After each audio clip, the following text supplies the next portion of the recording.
So the audio tool that I will be critiquing will be Audacity.com. It is a free multi-track audio editor and recorder for many operating systems, including Windows and Mac. So I chose this because one of our books, the DIY Media book, actually mentioned it, so I was curious about what this website has to offer.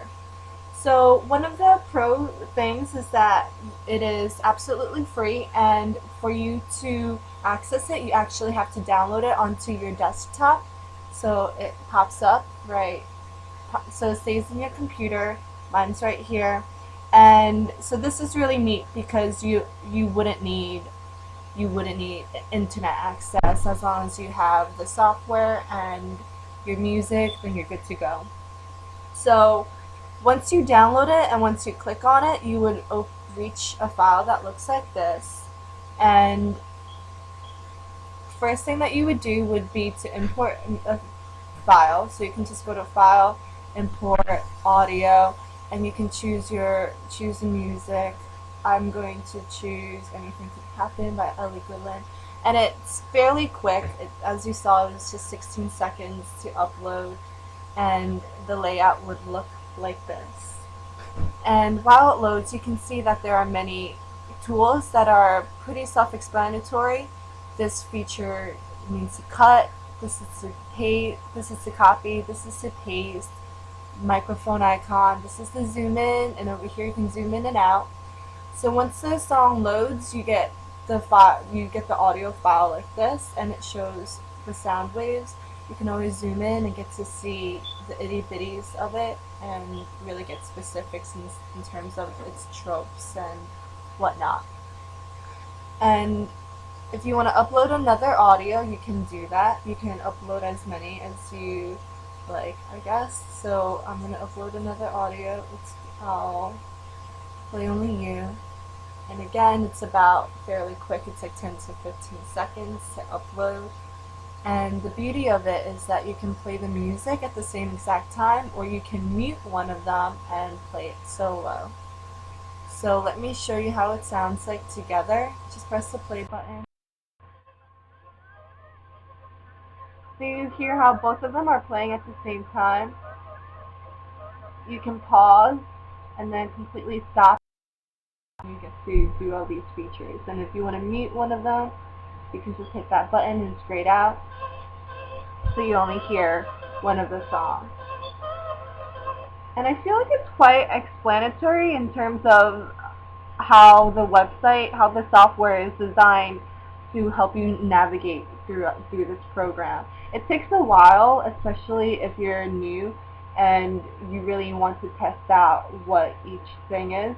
But the similar features in terms of copying and pasting is really easy, and you can do it in a snap. All you do is highlight, and then you can do edit, copy, or the click button. That's copy. You can click wherever you want to paste. You can go to File, Paste, and then it'll pop up right there. And then you can cut it. You can use the shortcut. Whoops, that was copy. And then it'll cut it back for you. So that's pretty neat. And you can also change the volume. Right over here, you can do it on both sides. So if I want to play them both, you can hear that this is louder. And I can lower this one, so it's more prevalent. So as you can see, like, this website is pretty dandy. I like it.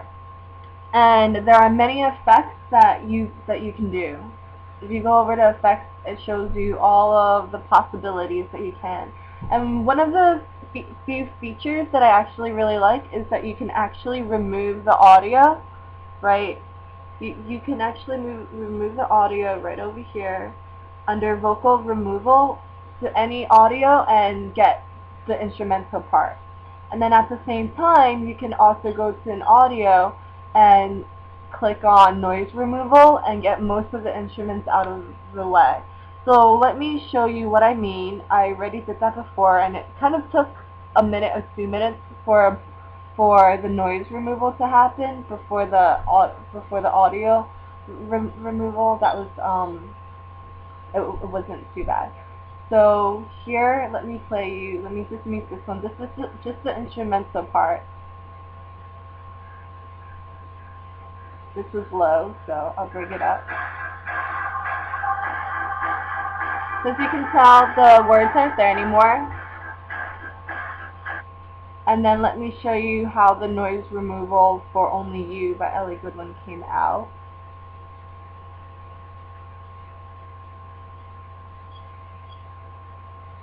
Meter.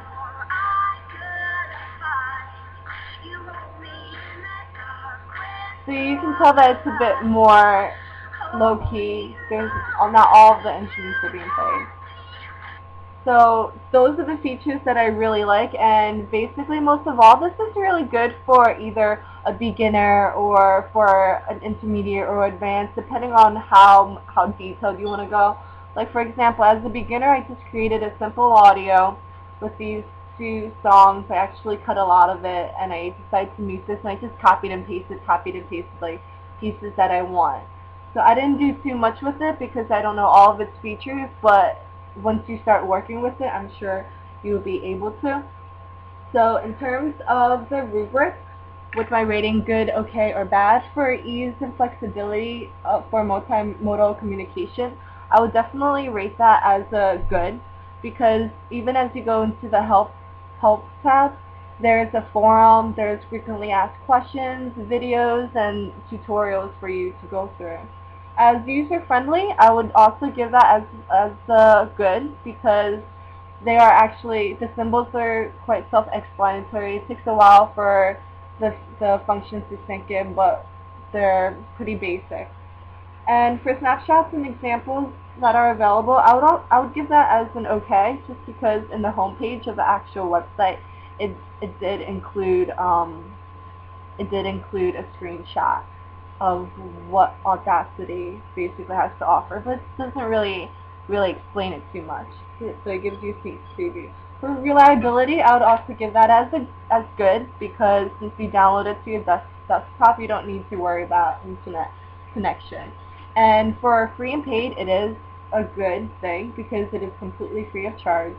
And for safety and privacy, I would also give that as a good, because there aren't really ads, especially when you download the software. There's none whatsoever. And on the website itself, there's only one ad all the way at the bottom. That's not even that big of a deal.